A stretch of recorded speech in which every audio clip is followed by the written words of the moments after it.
वीक्षरन्तुं मनश्चक्रे वीक्षरन्तुं मनश्चक्रे योगमायामुपाश्रिता योगमायामुपाश्रिता भगवान्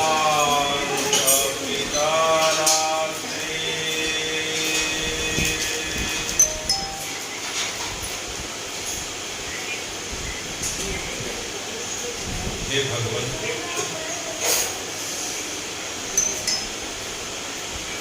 जिस सनातन की परंपरा का अनंत अनंत काल से जिस प्रकार से काल को आपने 4 युगों में बांटा है, प्रथम को सतयुग, फिर त्रेता, फिर द्वापर, फिर अंत में जिसे कली काल के कलयुग के नाम से जाना जाता है।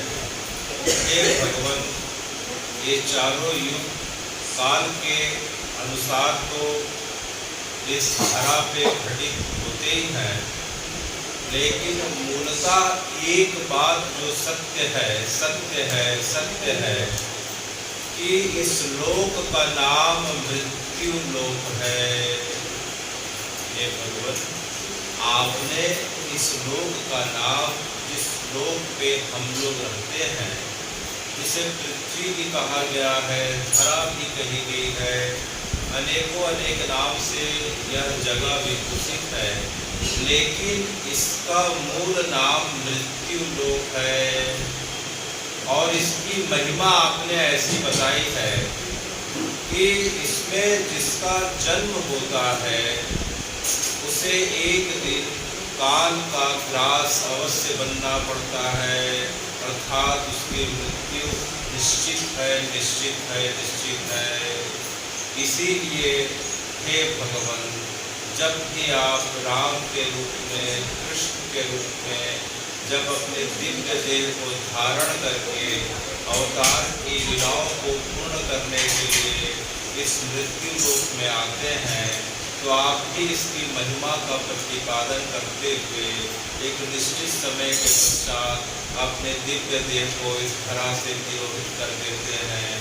हम सुनते हैं कि राम जी जब आए थे इस धरा धाम पे वाल्मीकि रामायण के अनुसार, तो 11,000 वर्षों तक श्री अयोध्या जी में धरती का मंगला शासन करते हुए आपने अयोध्या जी से कुछ दूरी पे एक जगह है जिसे गुप्तार घाट कहते हैं, सरयू जी का, उस जगह पे आपने अपने परिकरों के साथ अपने दिव्य देह को श्री सरयू जी में तिरोहित किया था।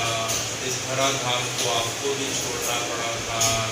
जब आप श्री कृष्ण के रूप में जब द्वापर में आए थे, तब आपने 125 वर्ष तक की लीला को धरती पर पूर्ण किया, और उसके पश्चात जो है आप शुक्रवार को 12:18:27 में आप जो है सोमनाथ प्रभास क्षेत्र में, जहाँ 3 नदियों का संगम है, हिरण्य नदी, गोमती नदी और सरस्वती नदी, जो अरब सागर से मिल रही है, उस संगम क्षेत्र पे आपने अपने दिव्य शरीर को योग अग्नि के माध्यम से तिरोहित किया था। तो हे भगवान, इस मृत्यु लोक की महिमा को आप भी स्वीकार करते हैं, और हमें आप बार बार प्रेरणा देते हैं कि जिसका जन्म हुआ है उसकी मृत्यु निश्चित है, अर्थात हम सब यहाँ जितने लोग बैठे हुए हैं, हम सब की जो है एक निश्चित काल की प्रारब्ध की गति के अनुसार जब समय पूरा होगा प्रारब्ध का, तो हमारे शरीर से आत्मा छोड़ के निकल जाएगी, जिसे हमारे परिवार के जन लोग जो है मृत्यु का होना के रूप में जानेंगे।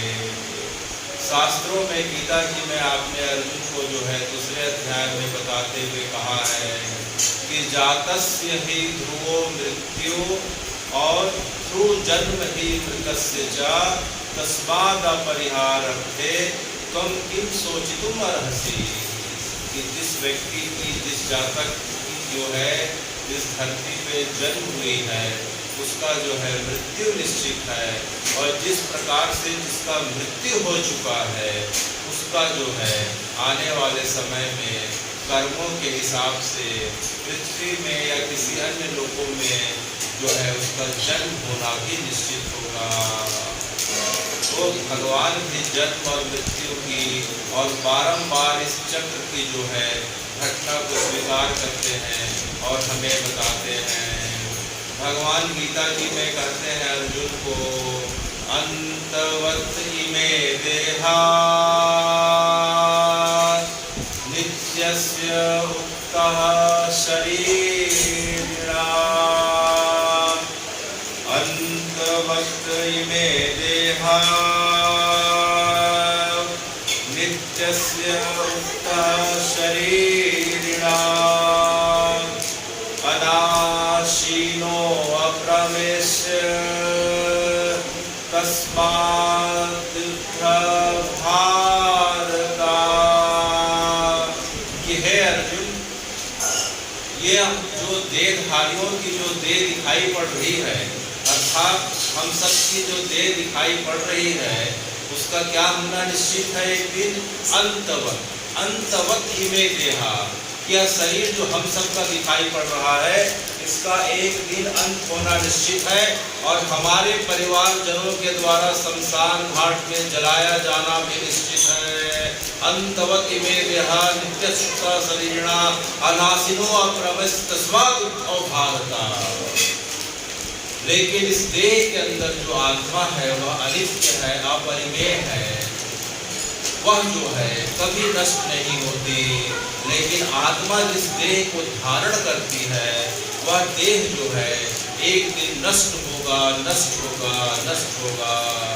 तो भगवान जो है गीता जी में अनेक जो है उदाहरणों के माध्यम से हमें बार बार सचेत करते हैं कि जीते जी जो है इस चीज को समझ जाएं कि जिसके माध्यम से, जिसकी कृपा के माध्यम से हमें यह दुर्लभ मनुष्य का शरीर मिला है, उस शरीर देने वाले उस परम तत्व को, उस परमात्मा को, जिसे हम राम कृष्ण हरि भगवती महादेव अनेक नाम और रूप के माध्यम से जानते हैं, पूजते हैं, कैसे भी करके उनके चरणों में प्रेम उत्पन्न हो जाए।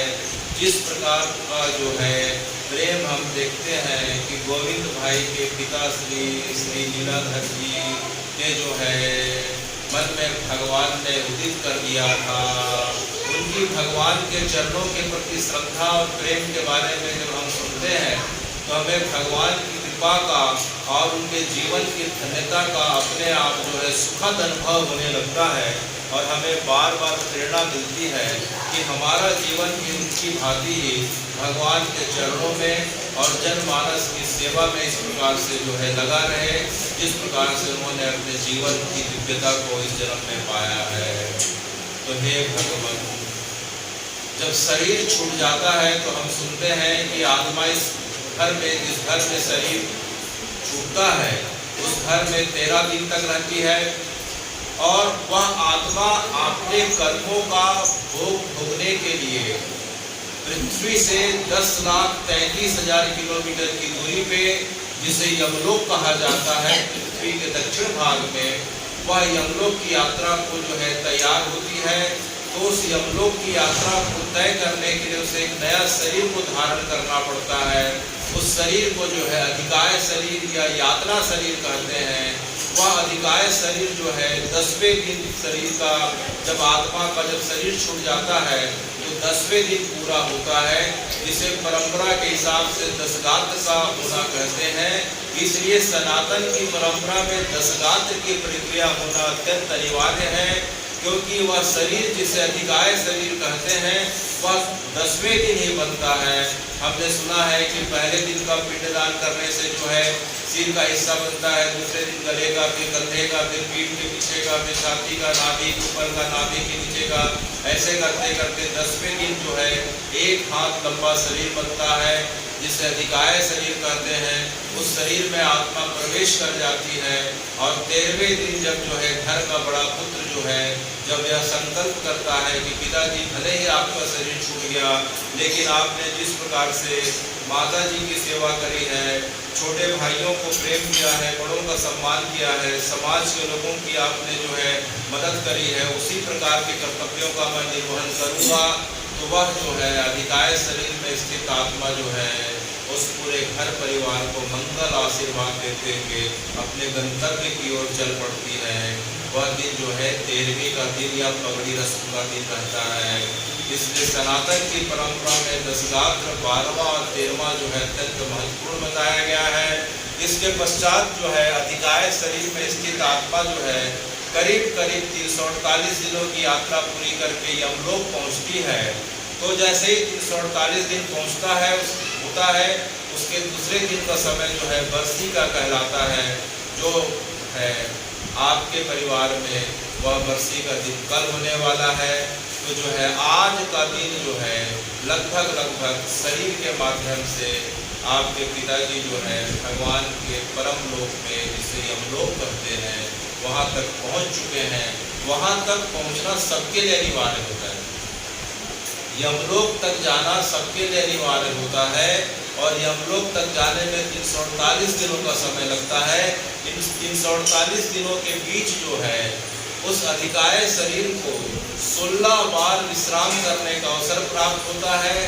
तो 16 बार जब विश्राम करने का अवसर प्राप्त होता है तो पृथ्वी में जो है पिंडा का समय आ जाता है, जिसे हम पाक्षिक पिंडा, मासिक पिंडा, जो है त्रिमासिक पिंडा, 5.5वें महीने का, इस प्रकार से करते करते जो है 16 पिंडा आ जाते हैं। तो हम नीचे उनके निमित्त जो है जब जल प्रदान करते हैं, भोजन प्रदान करते हैं और जो है वस्त्र प्रदान करते हैं किसी जरूरतमंद व्यक्ति को, किसी योग्य ब्राह्मण को, तो क्या होता है कि जल की जो उष्मा उन्हें सूक्ष्म रूप में प्राप्त होती है, जल की भाप प्राप्त होती है, भोजन की सुगंध उन्हें जाके तृप्त करती है।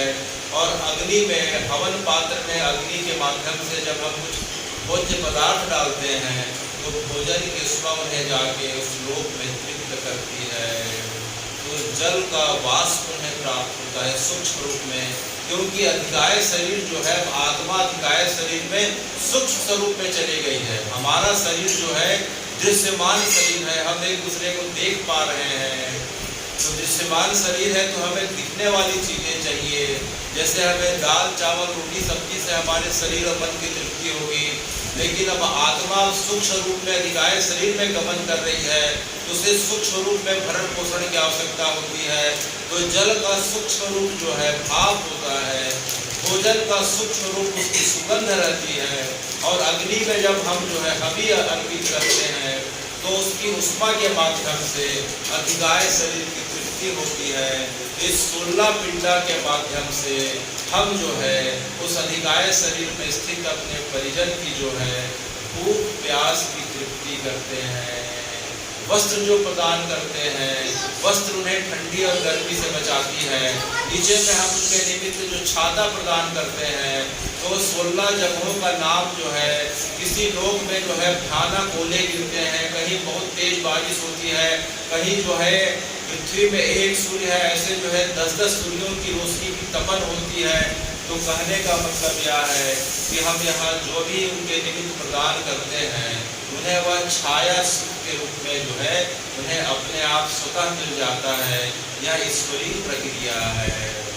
जिस प्रकार से हमारा कोई रिश्तेदार, मान लीजिए एक हमारा सगा संबंधी कोई अमेरिका में है, कोई इंग्लैंड में है, कोई यूरोप में है, कोई अरब में है, और हमें उसके निमित्त कुछ पैसा भेजना है, तो भारत से हम उसके लिए रुपया में भेजेंगे, लेकिन अमेरिका वाले को डॉलर में मिलेगा, यूरोप वाले को यूरोप में मिलेगा, इंग्लैंड वाले को पाउंड में मिलेगा, जापान वाले को येन में मिलेगा। तो इस प्रकार से जो है जब धरती पे जब मुद्रा का विनिमय होता है, उसी प्रकार से यह विनिमय जो एक्सचेंज ऑफ एनर्जी बोलते हैं, यह जो है सूक्ष्म लोगों में अपने आप घटित होने लग जाता है। इसीलिए हमें बड़े भाव के साथ 10 गात्र और 10 गात्र के पश्चात 16 पिंडा और जो है यह बरसी की जो है क्रिया करनी चाहिए। और जब बरसी की क्रिया जो है पिंडदान के माध्यम से और श्राद्ध के माध्यम से की जाती है, तो हे भगवान, तो जो है 348 दिनों के पश्चात जो है वह शरीर जो है यमलोक में पहुंचता है। यमलोक के 4 द्वार बताए गए हैं, पूर्व, पश्चिम, उत्तर, दक्षिण। तो जो श्रेष्ठ, जो जिसने अपने जीवन में श्रेष्ठ काम किया है, जीवन भर लोगों की मदद करी है, जो ज़्यादा निंदा स्तुति से जो है परे रही है, अर्थात जिसने जीवन में लोगों का जो है अवगुणों को देखने के बजाय उसके अंदर गुणों को प्रकट करके उसकी क्षमता को विकसित करने का प्रयास किया है, अनावश्यक अपना समय और जीवन निंदा करने में, निंदा सुनने में व्यतीत नहीं किया है, अपने सामर्थ्य के अनुरूप दान करने में, लोगों की मदद करने में जिसने अपना जीवन व्यतीत किया है, और उसके पश्चात माता पिता की सेवा, गौ माता की सेवा, परिवार समाज के बच्चों की सेवा, शादी कराने से लेकर अनेक सेवा कार्य जिसने करे हैं, और इसके पश्चात जब भी समय मिला उस व्यक्ति ने जब भगवान के भजन का आश्रय लिया है, तो हे भगवान, यमराज के जो है यमलोक के दूत उसे जो है पूरब के द्वार और उत्तर के द्वार से ले जाते हैं। तो 2 द्वार सज्जनों के लिए, साधु संतों के लिए बताए गए हैं, पूरब के द्वार और उत्तर के द्वार। और जिन लोगों का जीवन केवल लोगों की बुराई करने में, निंदा करने में, और गुणों को देखने में, गलत कार्यों में, कुसंग में, व्यभिचार में, इस प्रकार से अनेकों अनेक पापाचरण में बीतता है, उनके लिए मुख्य रूप से दक्षिण द्वार का जो है प्रवेश बताया गया है, जहाँ यमराज बड़े विकराल भयानक स्वरूप में दिखाई पड़ते हैं, बड़े बड़े कोड़ों के माध्यम से उसकी पिटाई सुटाई करते हुए अंदर ले जाते हैं। लेकिन जिनका जीवन बड़ा श्रेष्ठ रहा है, जिसके बारे में भी हमने सुना, यमराज वहाँ जो है उनके सामने धर्मराज के रूप में, साक्षात चतुर्भुजी श्री विष्णु के रूप में दरवाजे पे खड़े होकर स्वागत करते हैं। उस शरीरधारी जो है उस व्यक्ति का जो है यमराज अपने हाथों से तिलक चंदन करते हैं, फूल माला से स्वागत करते हैं, और अपने सिंहासन के बगल में स्थान देते हैं। और यमराज के बगल में कौन कौन विराजमान होते हैं उनकी सभा में? कृतु, अंगिरा, पुलस्त, पुला, अनेक जो है इस प्रकार से ऋषि मुनि वहाँ जो है पितर के रूप में और अनेक दिव्य आत्माओं के रूप में विराजमान होते हैं। तो यमराज जो है उस व्यक्ति विशेष को जिसका शरीर अभी पहुँचता है उसका सबसे परिचय कराते हैं कि हे विश्वामित्र जी, हे वशिष्ठ जी, हे राजा जनक, हे राजा निमि, हे पुलस्त, हे पुला, हे कृति, हे अंगिरा, देखिए यह व्यक्ति अपने मानव जीवन को जो बड़े दुर्लभ तरीके से मिलता है, 84 लाख योनि के पश्चात जब मानव जीवन को जिस व्यक्ति ने पाया तो मानव जीवन की जो है महत्व को समझते हुए इसने बड़े सार्थक रूप से जीवन व्यतीत किया, इसने लोगों का मदद किया, अपने जीवन को मंगल बनाया और आपके चरणों का आश्रय नाम के माध्यम से लिया। तो यह व्यक्ति जो है अब जो है यमराज की सभा में अब आपकी कृपा का अधिकारी हो गया। तो यह देख के जितने ऋषि मुनि रहते हैं उस व्यक्ति की भूरी भूरी प्रशंसा करते हैं, उसका सम्मान करते हैं। फिर यमराज जो है चित्रगुप्त को आदेश देते हैं कि कुछ समय तक इनके पुण्यों का भोग जो है स्वर्ग के रूप में कराने के पश्चात इन्हें आगे के लोकों में भेजा जाए। उसके पश्चात स्वर्ग लोक से अगला लोक आता है पितर लोक के बाद फिर आता है महालोक, फिर जनलोक, फिर तप लोक, फिर सत्य लोक, फिर आखिरी में श्री हरि का वैकुंठ आता है। जिसे हम अनेकों अनेक नाम से जानते हैं। वैकुंठ के नाम से जानते हैं, गोलोक के नाम से जानते हैं, साकेत के नाम से जानते हैं, और जिसकी भक्ति भगवान के महादेव के चरणों के रूप में रहती है उसे हम जो है दिव्य कैलाश के नाम से जानते हैं। मूलतः नाम अलग अलग है, लेकिन वह जगह साक्षात जो है वैकुंठ का स्वरूप ही बताया गया है। तो इस प्रकार से हे भगवान, जब शरीर छूटने के बाद आत्मा की गति के बारे में हमने सुना, तो जब 348 दिन जब पूरा होता है, इधर जो है पृथ्वी लोक पे परिवार के जन, निजजन, परिजन जो है उनके कल्याण के निमित्त और आगे के लोगों के गमन के लिए कि हे भगवान, उनके ऊर्ध्व लोगों की ओर जो है उनका जो है शरीर आगे बढ़ता रहे। महालोक, जनलोक, तपलोक, सत्यलोक होते हुए श्री हरि के वैकुंठ को जो है भगवान उनके शरीर को इस प्रकार से आत्मा को प्रदान करें, तो जो है धरती पे जो है यहाँ श्री भागवत जी का पारायण, यहाँ श्री भागवत जी की कथा प्रारंभ हो जाती है। तो कहने का तात्पर्य यह है कि शरीर के रहते रहते भी हमें भगवान के नाम का आश्रय और भगवान के बताए मार्गों में चलने का प्रयास करना चाहिए। कि लोगों के प्रति जो है भगवान का आदेश क्या है कि जहाँ तक हो सके लोगों के प्रति दया, क्षमा, करुणा का भाव होना चाहिए। माता पिता के प्रति जो है भगवत भाव से सेवा करने का भाव होना चाहिए। छोटों के प्रति प्रेम और बड़ों के प्रति सम्मान का भाव होना चाहिए। अपने सामर्थ्य के अनुसार लोगों का मदद करने का भाव होना चाहिए। गौ माता की सेवा करने का प्रयास करना चाहिए। प्रकृति के संवर्धन का प्रयास करना चाहिए। अनावश्यक हमसे जो है आसपास में कहीं जो है गंदगी ना हो, और जो है गौ माता की सेवा हो, जल को स्वच्छ रखें। अनेकों अनेक प्रकार से भगवान के आदेशों का पालन करते हुए, और जब भी समय मिले व्यक्ति सत्संग का आश्रय लेके और भगवान के नाम जप का आश्रय लेके जब अपने जीवन को व्यतीत करता है, तो भगवान जो है इस शरीर के रहते हुए भी उसके ऊपर कृपा करते हैं, और शरीर के छूटने के बाद भी उसके ऊपर कृपा करते हैं। भगवान क्या कहते हैं? अनान्याश्रितयन्तो मामे भक्त पर्युपासते तेषां नित्ययुक्तानां योगक्षेमं वहाम्यहम्। कि जो व्यक्ति सिर्फ और सिर्फ मेरे नाम का आश्रय और मेरे बताए गए मार्गों में चलने का थोड़ा बहुत ही कोई व्यक्ति प्रयास कर लेता है, उसके इस जीवन का पूरा भार मैं अपने कंधों पे जो है ले लेता हूँ अर्जुन।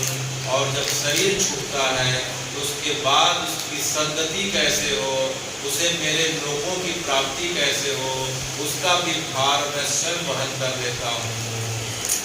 तो भगवान स्वयं गीता जी में कहते हैं कि तेषां नित्ययुक्तानां योगक्षेमं वहाम्यहम्। उसके लिए हमें क्या करना चाहिए कि सर्वधर्मान् परित्यज्य मामेकं शरणं व्रज अहं त्वां सर्वपापेभ्यो मोक्षयिष्यामि मा शुचा। कि अनेकों अनेक जो है उपायों को छोड़ के जब व्यक्ति सिर्फ और सिर्फ मेरे नाम का आश्रय लेके अपने जीवन को पूर्ण विश्वास के साथ जो है जब जीने का प्रयास करता है, तो हे अर्जुन, उसके जो है पूर्व जन्म के जो है जितने पाप हैं उनको मैं नष्ट करता हुआ, भस्म करता हुआ उसे जो है मैं अपने चरणों में स्थान प्रदान कर देता हूँ। तो भगवान इस बार बार जो है हमें बार घोषणा करते हुए हमें बता रहे हैं कि हमारे लाखों जन्म हो चुके हैं, लाखों जन्म में हमसे जो है करोड़ों अनंत बार पाप बन चुके हैं, लेकिन एक बार कोई भगवान के नाम का आश्रय, चरणों का आश्रय लेता हुआ उनके बताए मार्गों में अगर चलने का प्रयास करता है, तो भगवान उस व्यक्ति के सब पापों को भस्म करते हुए भगवान उसे अपने वैकुंठ में भगवान अपने श्री चरणों में स्थान प्रदान करते हैं। इसमें माँ सोचा था, इसमें किसी प्रकार से सोच विचार करने की आवश्यकता नहीं, किसी प्रकार की किंतु परंतु की आवश्यकता नहीं। बस हमें भगवान के नाम के प्रति, धाम के प्रति जो है अत्यंत जो है विश्वास करना चाहिए।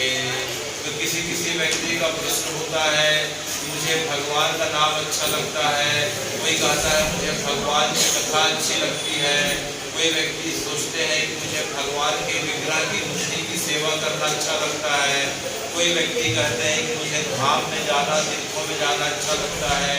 इन चारों में श्रेष्ठ क्या है? तो भगवान कहते हैं, श्री भगवान कहते हैं, रामस्य नाम रूपम च लीलाधाम परात्परम्।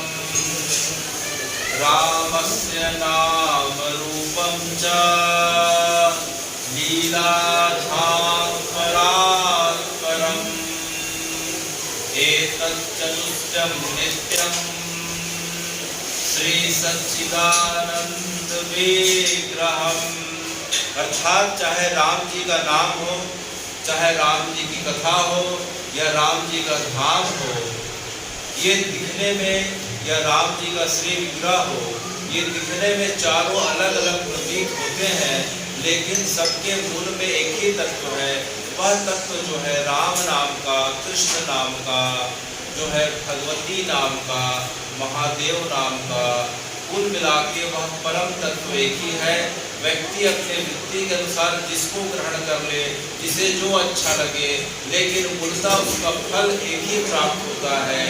या तो भगवान का नाम अच्छा लगे, जिसे भगवान की कथा अच्छी लगे, जिसे भगवान की विग्रह सेवा अच्छी लगे, या जिसे भगवान के धाम में जाना अच्छा लगे। यह मूलतः अलग अलग प्रतीक होते हुए भी यह मूलतः भगवान के एक स्वरूप है। इसलिए इन चारों में जिससे प्रेम हो जाए, हमें जो है इसके प्रति अपनी भाव को बढ़ाने का प्रयास करना चाहिए। हे भगवान, शास्त्र कहते हैं कि जो है पुत्र का कर्तव्य क्या होना चाहिए। हे भगवान, पुत्र का कर्तव्य क्या होना चाहिए? तो शास्त्र क्या कहते हैं कि कोई व्यक्ति जो है अपने माता पिता का पुत्र कहलाने का अधिकारी कैसे हो सकता है, उसके बारे में शास्त्र कहते हैं, जीवेत वाक्य करना छया है भूरि भोजना। जीवेत वाक्य करना छया है भूरि भोजना। गयाम पिंडदानश्च त्रिभि पुत्रस्य पुत्रधा। कि कोई व्यक्ति कैसे बोले कि जो है मैं अपने माता पिता का पुत्र हूँ। बेटा होना अलग है, लड़का होना अलग है, लेकिन शास्त्रों की परंपरा जो कही गई है वह पुत्र की कही गई है। तो हमें क्या कैसे आकलन करें कि हम अपने माता पिता के पुत्र हैं? तो शास्त्र क्या बताते हैं, जीवित वाक्य करना, कि जो संतान अपने माता पिता की जीते जी एक एक आज्ञा की अक्षरशः पालन करती हो। माता पिता जो बोले, जो है बिना नानक करे, बिना व्यर्थ का वाद विवाद करते हुए उनकी आज्ञाओं का जो संतान जो है अक्षरशः पालन करे, वह पुत्र कहलाने योग्य है। जीवित वाक्य करना, एक एक वाक्यों को जो ब्रह्म अक्षर समझ के, ईश्वरीय आदेश समझ के माता पिता का जो पूरा करे, वह पुत्र कहलाने योग्य है। और दूसरा क्या बताते हैं, क्षया है पूरी भोजना। जब हमारे माता पिता का शरीर क्षय हो जाता हो, अर्थात शरीर जब पूरा हो जाता हो, तो क्षया है पूरी भोजना। तो क्षय होने के बाद शास्त्रोक्त विधि से दाह संस्कार की और श्राद्ध और पिंडा की जो क्रिया करे, 10 रात्र करे, 12 करे, 13वीं करे, 16 पिंडा करे, बरसी करे। शास्त्र जो है दूसरी आज्ञा दे रहे हैं, क्षया है भूरी भोजना। और इसके पश्चात जब 1 वर्ष के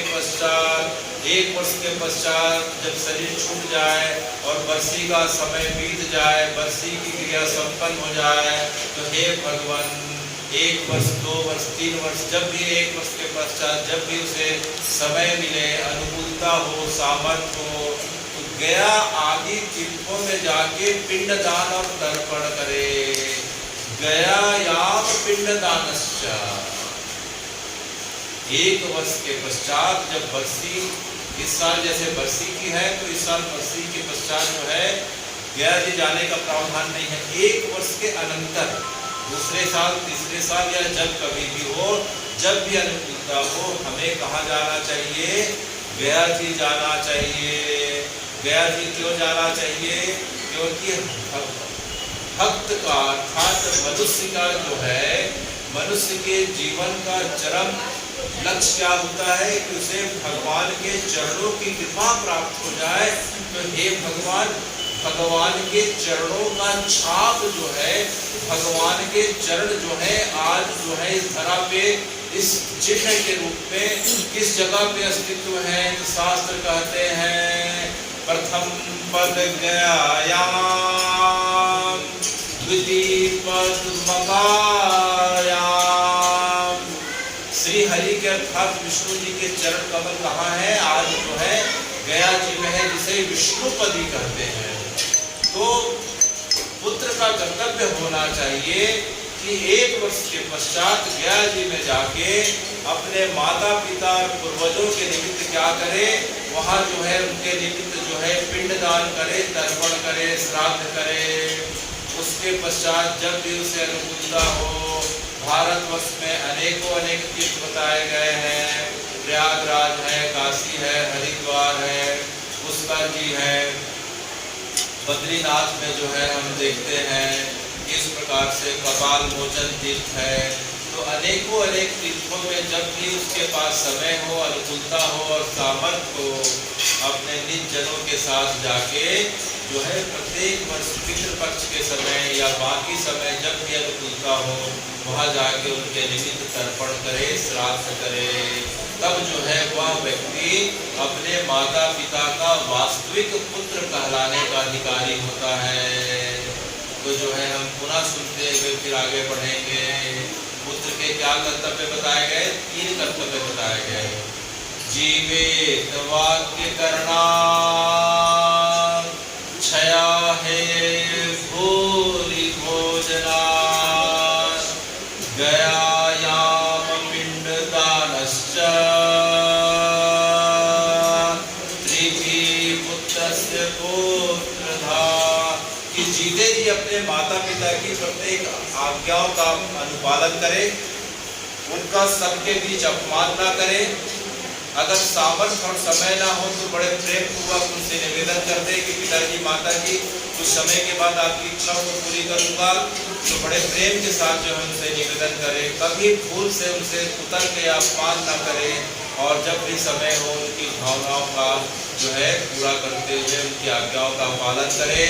और जब भी उनका शरीर पूरा होता है तो 10 रात्र, 12, 13वीं और जो है बरसी की क्रिया करें। और 1 वर्ष के पश्चात जो है गया जी और आदि तीर्थों में जाके पिंडदान तर्पण करे, जीवों की, लोगों की मदद करे। तो वह व्यक्ति जो है पुत्र कहलाने का पात्रता रखता है। तो हे भगवान, आपने कृपा करके हमें जो है इस प्रकार से पुत्र होने का कर्तव्य बताया। अब हम देख रहे हैं कि आज जो है भागवत जी का, आज श्री भागवत जी का मूल पारायण आज जो है पूरा हो गया। तो हे भगवान, यह भागवत जी क्या है? यह श्री भागवत जी क्या है? भागवत जी में देखिए, भागवत जी में अगर हम देखते हैं तो भागवत जी में सबसे पहले जो कथा आती है भगवान के भक्तों की कथा आती है। अच्छा, कैसे? प्रहलाद की कथा है, ध्रुव की कथा है, अजामिल की कथा है, अनेक भगवान के भक्तों की कथा है। तो फिर भगवान की कथा कब आ रही है? भगवान की कथा तो 10वें स्कंध में आ रही है। भगवान का जन्म तो 10वें स्कंध में हो रहा है, श्री कृष्ण का जन्म। और उसके बाद भागवत जी तो 12 अध्याय है, 10वां 11वां 12वां। 12वां में तो कलयुग का लक्षण और बाकी के बारे में बता रहे हैं। और मूलतः भगवान के बारे में 10वें स्कंद में ही चर्चा है। इसके पहले भगवान के भक्तों की चर्चा है। अच्छा, तो भागवत जी का मतलब भगवान के भक्तों की चर्चा, जिन्होंने इस साधारण मनुष्य देह में रहते हुए आपके बताए निर्देशों का पालन करके आपका दिव्य जो है लीलाओं का अनुभव किया, आपके साथ वार्तालाप का लाभ पाया और अनेकों लीलाओं का दर्शन किया। तो भगवान जो है अपनी महिमा को अपने भक्तों के माध्यम से प्रकट करना चाहते हैं श्रीमद् भागवत में। इसीलिए सबसे पहले उन्होंने जो है भक्तों के चरित्र को रखा, ध्रुव के प्रहलाद के चरित्र को रखा और अपने आप को तो सबसे आखिरी में रखा है, 10वें स्कंध में रखा है। तो भागवत जी की कथा मूलतः भगवान के भक्तों की कथा है, ताकि हमें इस बात का ज्यादा विश्वास हो कि हमारे जैसे हाड़ मांस के शरीर वाले व्यक्ति भी जो है अपने मेहनत से, अपने जो है श्रद्धा भाव से भगवान को पा सकते हैं। क्योंकि अगर भगवान आके कोई भी लीला करे तो हमें जो है ज्यादा आश्चर्य नहीं हो सकता, क्योंकि भगवान है जो कुछ भी कर सकते हैं। समुद्र को लांघ सकते हैं, उस पे सेतु बना सकते हैं, गिरिराज जी को छोटी उंगली से 1 हफ्ते तक धारण कर सकते हैं। भगवान कुछ भी कर सकते हैं। तो वह भाव हमें जो है उतना नहीं आता। लेकिन हम सब के बीच जो है कोई व्यक्ति अपने मेहनत से, श्रद्धा से भगवान को अगर पाता है, लीलाओं का दर्शन करता है, तो हमें भगवान के नाम के प्रति और उस दर्शन के प्रति ज्यादा भाव उत्पन्न होता है। वर्तमान में अगर हम देखें तो वृंदावन में परम पूज्य श्री प्रेमानंद जी महाराज, इनकी बात सुनते हैं रोज। श्री प्रेमानंद जी के बारे में जो है संतों के बीच जो है बड़ा यह कथा प्रचलित है कि प्रेमानंद जी जो है साक्षात श्री हित हरि महाप्रभु के अवतार हैं, जो 500 वर्ष पूर्व वृंदावन में प्रकट हुए, वहाँ आए और उन्होंने श्री राधा वल्लभ जी का प्रागट्य किया। और हित हरिवंश महाप्रभु कौन है?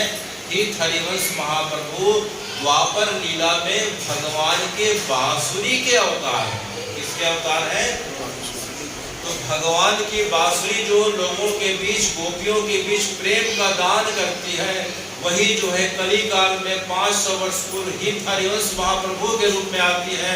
और वही हित हरिवंश महाप्रभु वर्तमान में आज भी अभी भी वृंदावन में श्री प्रेमानंद महाराज के रूप में भगवान के प्रेम का, लीलाओं का हम सबको दान करके हमें कृतार्थ कर रहे हैं। तो हे भगवान, आपके भक्तों का कभी नाश नहीं होता, न मे भक्ता प्रणश्यति।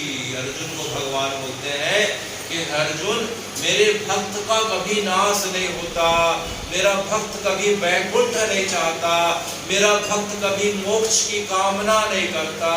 मेरा भक्त बस चाहता है कि हे भगवान, जन्म जन्मांतर तक जब तक आपकी यह सृष्टि है, जब तक इस धरती में लोग रहते हैं, मनुष्य लोग हों, जीव जंतु हों, हे भगवान, मेरा जन्म बार बार इस धरती पे, इस भारत की पवित्र भूमि पे होता रहे और मैं आपके पवित्र नामों से लोगों का जो है मन के भावों को आपके चरणों में समर्पित करता रहूं, उन्हें कुसंग से हटा के सत्संग प्रदान करता रहूं। मुझे बार बार इस लोक में भेजना ताकि मैं आपके नाम का प्रचार, आपकी कथा लीला का प्रचार और आपके दिव्य जो है गुणों का सत्संग के माध्यम से प्रकाश करते रहूं। तो भगवान का जो वास्तविक भक्त है वह उसे न वैकुंठ की इच्छा है, न मोक्ष की कामना है, बस उसकी एक ही कामना है कि कैसे भी करके जो जगत में भटके हुए लोग हैं, जो कुसंग के शिकार हो गए, भगवान ने कृपा करके उन्हें धन धान संपत्ति स्त्री संतान सब कुछ प्रदान कर दिया, लेकिन उसे अपने आप को शरीर समझते हुए वे कुसंग के शिकार हो गए और आपके नाम को और आपकी कथा को और आपके निर्देशों को भूल के हे भगवान उनके द्वारा अनेकों अनेक पापाचरण होता आया, तो क्या उनका उद्धार नहीं हो सकता? क्या उनके ऊपर कृपा नहीं हो सकती क्या? तो हे भगवान, आप मेरे ऊपर थोड़ी सी भी कृपा रखते हो तो मुझे न वैकुंठ चाहिए, न मोक्ष चाहिए, न स्वर्ग चाहिए, मुझे तो सिर्फ बार बार इस पृथ्वी में मृत्यु लोक में जन्म मिलता रहे और जन्म के साथ आपके नाम की चरणों की भक्ति मिलती रहे, जिसके कारण से मेरे द्वारा उनके बीच जो है आपकी नाम और कथा के माध्यम से संसार सागर में भटके हुए जीवों को पुनः मैं आपके चरणों की ओर मोड़ सकूं। जो विमुख हैं उन्हें मैं आपके चरणों के सन्मुख कर सकूं। तो मूलतः भक्ति की यही कामना रहती है। संतों की यही बात हमें जो है शिक्षा जो है अनंत काल से हमें प्रदान करते आई है कि एक श्रेष्ठ स्तर का जो भक्त है वह अपना कल्याण नहीं चाहता, वह तो जगत के भटके हुए जो जीव जो हैं जिनको भगवान ने शरीर दिया और पाके जो भगवान को भूल गए, विमुख हो गए, उनको भगवान के सन्मुख करने की कामना करता है। यह भक्त का जो है सबसे अच्छा लक्षण बताया गया। तो हे भगवान, श्रीमद् भागवत की कथा हमने 7 दिनों में सुनी, जिसका आज पारायण हुआ। तो श्रीमद् भागवत में जो है 18,000 श्लोक हैं। कितने श्लोक हैं? 18,000 श्लोक हैं। अच्छा, कितने स्कंध में है? कितने उसके मूलतः जो है चैप्टर हैं? 12। कितने चैप्टर हैं? 12। और कितने अध्याय हैं? 335। कितने अध्याय हैं? 335। प्रथम अध्याय में हम सुनते हैं कि परीक्षित का प्रश्न है कि कैसे उसको सांप काट लिया और कैसे उसके 7 दिन में उसकी मृत्यु होनी निश्चित थी। उसको कथा पढ़ते पढ़ते जो है परीक्षित के जो है कहाँ भटकते भटकते हस्तिनापुर का राज्य छोड़ के कहाँ पहुँचता है? गंगा जी के किनारे जिस जगह पे पहुँचते हैं परीक्षित, वहाँ जो है उनकी मुलाकात, उनका दर्शन किससे होता है? श्री सुखदेव से होता है। किससे होता है? सुखदेव से। सुखदेव कौन है? वेद व्यास जी के पुत्र हैं। किसके पुत्र हैं? वेद व्यास। और वेद व्यास जी किसके पुत्र हैं? पाराशर के पुत्र हैं। पाराशर किसके पुत्र हैं? शक्तिमान के पुत्र हैं। शक्तिमान किसके पुत्र हैं? वशिष्ठ के पुत्र हैं। वशिष्ठ किसके पुत्र हैं? ब्रह्मा जी के। ब्रह्मा जी श्री हरि के। तो यह हमारी वंश परंपरा है। ब्रह्मा जी जो है श्री हरि से ब्रह्मा जी से फिर जो है वशिष्ठ हुए, फिर शक्तिमान हुए, फिर पाराशर हुए, फिर वेद व्यास हुए, फिर जो है वेद व्यास से जो है सुखदेव हुए। और सुखदेव मुनि जो है हरिद्वार से 75 किलोमीटर पहले एक जगह पड़ती है जिसे हम सुखताल कहते हैं। सुखताल में जो है परीक्षित को जिसे श्राप मिला था कि 7 दिनों के पश्चात तुम्हारी मृत्यु होगी, तो परीक्षित को उन्होंने 7 दिनों में श्रीमद् भागवत की कथा सुनाई, जिसे हम जो है भागवत जी का जो है साप्ताहिक पारायण करते हैं। इस प्रकार से जो है श्रीमद् भागवत जी में 18,000 श्लोक हैं, 12 जो है स्कंध हैं और 335 अध्याय हैं। और भगवान का जो चरित्र है उसमें मुख्यतः 10वें अध्याय में है। कौन से अध्याय में है? इसे 10वां स्कंध कहते हैं। भगवान का प्राकट्य और भगवान की जितने भी हम ब्रज लीलाओं की बात करते हैं वह सब जो है 10वें स्कंध में सुनने को आता है। इस प्रकार से श्रीमद् भागवत जी। लेकिन भागवत जी को जो परीक्षित को सुखदेव ने सुनाया, तो उसे सबसे पहले जो है सुखदेव ने परीक्षित को मृत्यु लोक में सुनाया। सबसे पहले मृत्यु लोक में भागवत जी को किसने और किसको सुनाया? सुखदेव ने किसको सुनाया? परीक्षित को सुनाया। लेकिन जो है सबसे पहले भागवत जी को सबसे पहले स्वयं श्री हरि ने अर्थात विष्णु जी ने ब्रह्मा जी को सुनाया, जिसे चतुर्श्लोकी भागवत कहते हैं। क्या कहते हैं? चतुर्श्लोकी भागवत। सत्य की बात है, जिस समय सृष्टि का जो है प्रारंभ ही नहीं हुआ था, ब्रह्मा जी प्रकट हुए थे, ब्रह्मा जी को भगवान का आदेश हुआ तब फिर ब्रह्मा जी ने तप किया, फिर श्री हरि प्रकट हुए और उन्हें जो है 4 श्लोकों में भागवत जी का जो है इस प्रकार से सुनाया। फिर ब्रह्मा जी ने जो है श्रीमद् भागवत के बारे में जो है सनकादि ऋषि संतानों को सुनाया। फिर उन्होंने जो है नारद जी को सुनाया, नारद जी ने वेद व्यास को सुनाया, वेद व्यास जी ने सुखदेव को सुनाया, फिर सुखदेव ने परीक्षित को सुनाया। तो इस पृथ्वी लोक में जो है सर्वप्रथम भागवत जी की कथा दिल्ली से 3 घंटे की आगे जाएंगे तो मुजफ्फरनगर से 40 किलोमीटर अंदर और हरिद्वार से 75 किलोमीटर पहले एक जगह पड़ती है, उसे सुताल कहते हैं। आज भी वह जगह है, आज भी वह पीपल का पेड़ है, 5000 वर्ष वह पेड़ है, जिसके नीचे सुखदेव और परीक्षित के बीच श्रीमद् भागवत का संवाद हुआ था। आज भी कोई व्यक्ति अभी भी जाके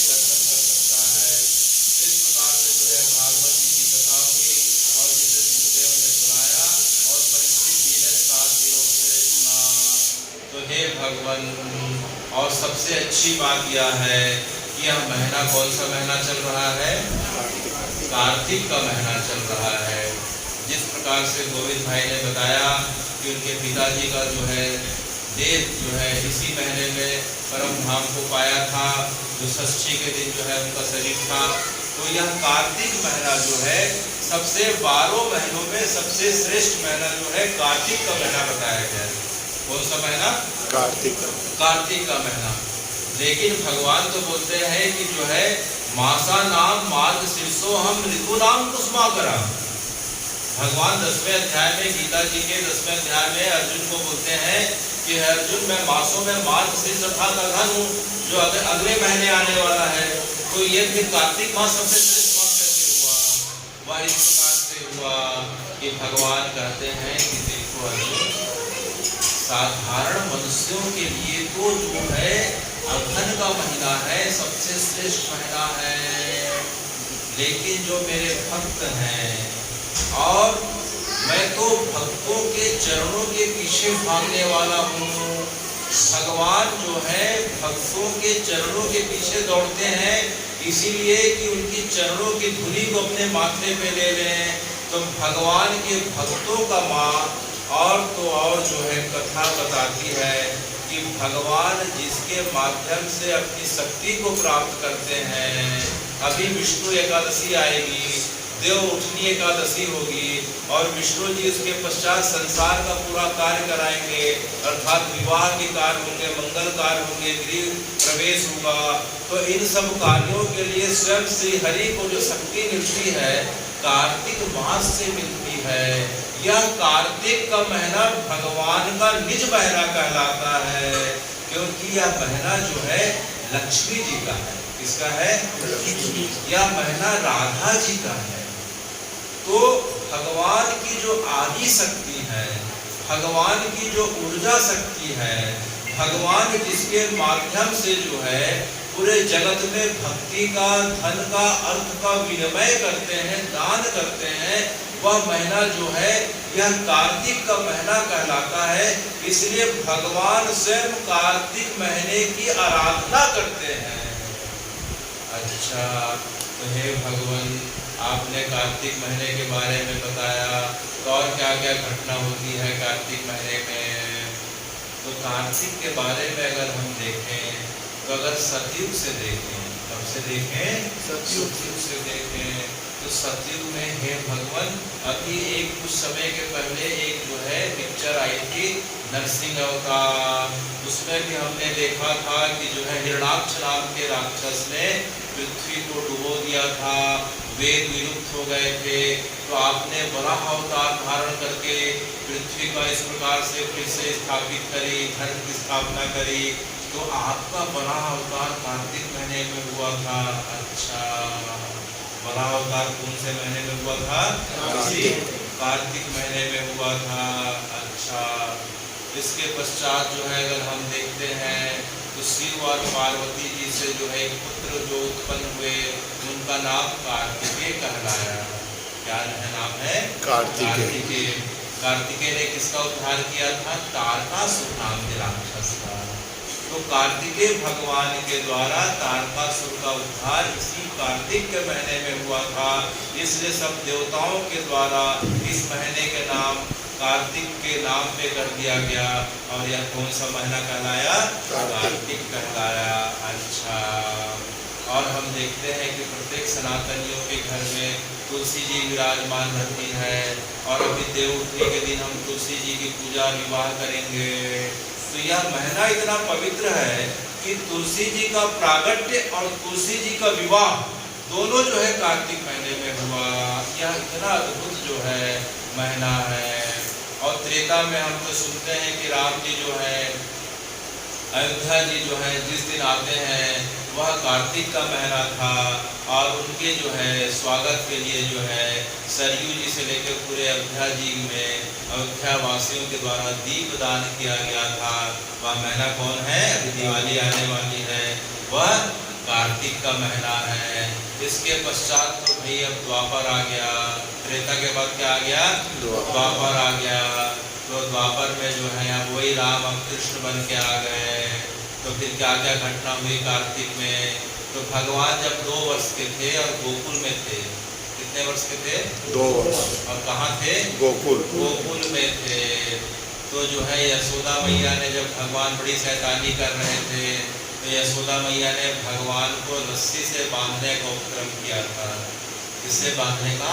रस्सी से। यशोदा मैया खीर बना रही थी, इधर दही मथ रही थी, एक चूल्हे में खीर बन रहा था, एक तरफ मक्खन निकल रहा था। भगवान कभी जाके जो है मटकी उड़ेल देते थे, कभी फोड़ देते थे, बार बार भगवान ऐसा करते थे। तो यशोदा मैया को थोड़ा सा क्रोध आ जाता है। वह एक रस्सी को लेकर भगवान के पेट से बांधने का उपक्रम करती हैं। जितना भी बांधने का प्रयास करती है रस्सी 2 उंगली छोटी पड़ जाती है। आखिरी में यशोदा मैया थक जाती हैं। तो भगवान को यशोदा मैया ने प्रेम के डोर में बांधने का प्रयास किया था। देखिए इस महीना का एक नाम दामोदर मास है। क्या नाम है? दामोदर। कार्तिक मास का एक नाम क्या है? दामोदर। दाम का अर्थ होता है रस्सी। दाम का अर्थ क्या होता है? रस्सी। और उदर माने पेट। उदर माने पेट। तो जिस महीने में भगवान मात्र नाम लेने से, किस नाम को लेने से? हरे कृष्ण कृष्ण कृष्ण हरे हरे, हरे राम राम राम हरे हरे, मात्र नाम लेने से भगवान जो है प्रेम रूपी जो है डोरी में बंध जाते हैं। वह महीना कौन सा है? दामोदर महीना, कार्तिक का महीना। बस कोई व्यक्ति एक बार प्रेम से नाम ले ले, नाम रूपी डोरी से भगवान जो है उसके प्रेम के आवेश में बंध जाते हैं। वह ऐसा महीना है। यह दामोदर मास है, कार्तिक मास है। तो इस महीने में जो है भगवान की दामोदर लीला अर्थात जो है यशोदा मैया ने उन्हें जो है प्रेम रूपी रस्सी से बांधने को उपक्रम किया पहला। इसके पश्चात भगवान बड़े होते हैं तो हम देखते हैं कि भगवान ने जो है गोपियों के साथ महारास किया। वह शरद पूर्णिमा पड़ी थी कुछ दिन पहले की जो पूर्णिमा थी वह कौन सी पूर्णिमा थी? शरद पूर्णिमा। तो शरद पूर्णिमा में महारास हुआ। तो महारास हुआ तो फिर गोपियों के मन में अभिमान आ गया, और गोपियों के मन में अभिमान आ गया तो भगवान उनके बीच से जो अंतर ध्यान हो जाते हैं। तो गोपियों के हृदय में शोक छा गया। तब गोपियों ने मिलकर एक गीत गाया। वह गीत कौन सा था? गोपी गीत। गोपी गीत। तो गोपी गीत की घटना किसी महीने की है। वह कौन सा श्लोक है भाई? पहला श्लोक, जय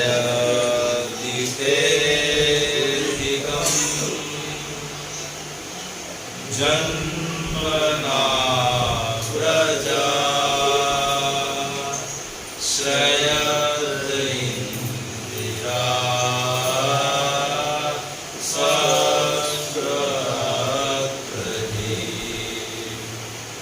दैत्यदेश्यता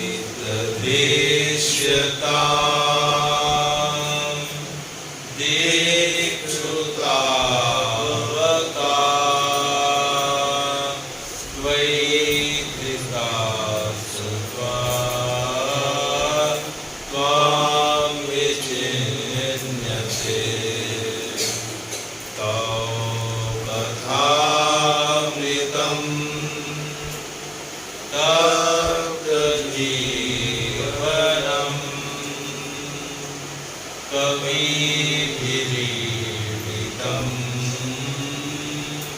कल्मषापहम् श्रवणमङ्गलम् श्रीमदादत्तं भुवि गृह्णन्ति ते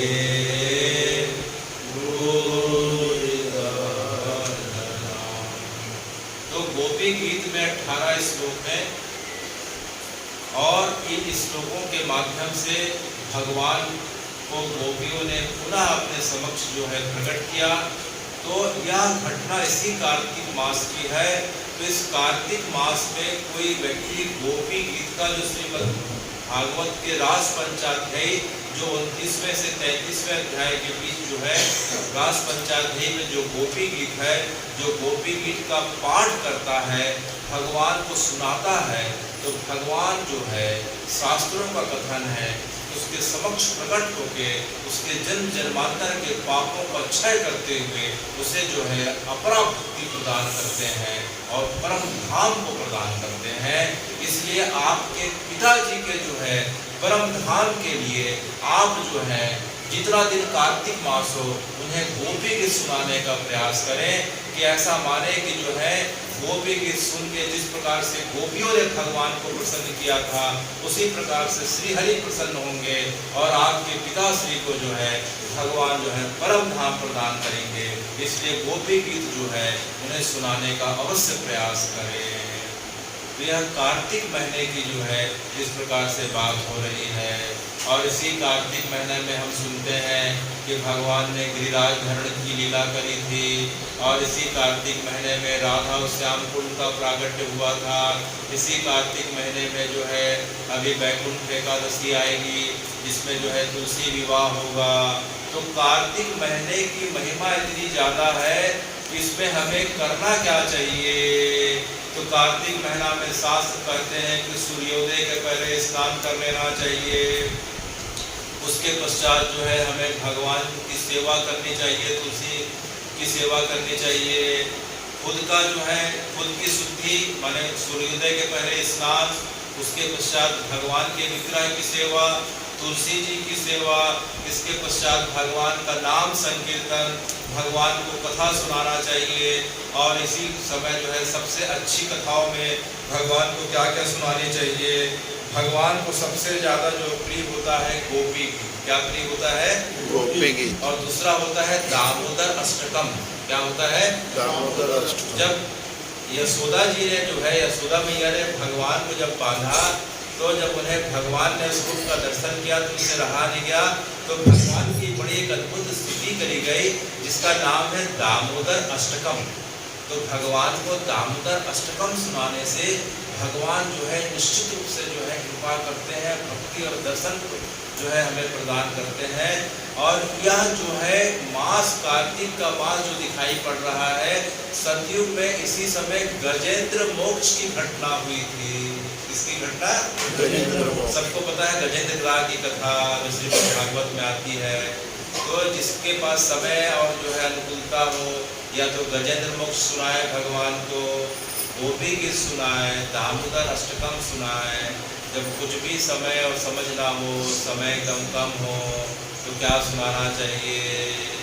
हरे कृष्ण कृष्ण कृष्ण हरे हरे, हरे राम राम राम हरे हरे, हरे कृष्ण कृष्ण कृष्ण हरे हरे, हरे राम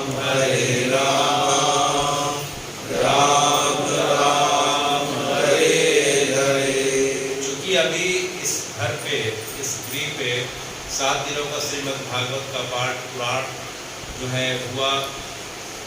तो श्रीमद् भागवत जी का जो है अभी हमने सबसे प्रमुख जो भगवान का मुकुटमणि कहा गया है गोपी गीत सुने। और अब श्रीमद् भागवत का जो है आखिरी श्लोक के साथ आज की कथा को हम पूरी कर रहे हैं, जिसमें भगवान ने नाम की महिमा बताई। क्या बताई है? नाम। भगवान से पूछा, वेद व्यास जी से पूछा कि हे वेद व्यास जी, जो है वेद व्यास जी से सुखदेव ने पूछा और सुखदेव से परीक्षित ने पूछा कि जो है हे भगवान, आपने 18,000 श्लोकों में मुझे श्रीमद् भागवत की कथा समझाई, लेकिन जो है उसका मूल सार क्या है? 18,000 श्लोक का मूल सार क्या है? तब सुखदेव अत्यंत प्रसन्न हो जाते हैं और बोलते हैं कि हे परीक्षित, मूल सार तो केवल भगवान का नाम है। क्या है? भगवान का। कैसे भी करके कली काल के प्राणियों के पास जब समय नहीं रहेगा, सामर्थ्य नहीं रहेगा, समझ नहीं रहेगी, तो उनके लिए सबका सार केवल और केवल भगवान का नाम है। तब जो है परीक्षित जी ने पूछा, वह कैसे? तब जो है सुखदेव जी ने कहा, नाम संकीर्तनम यस्य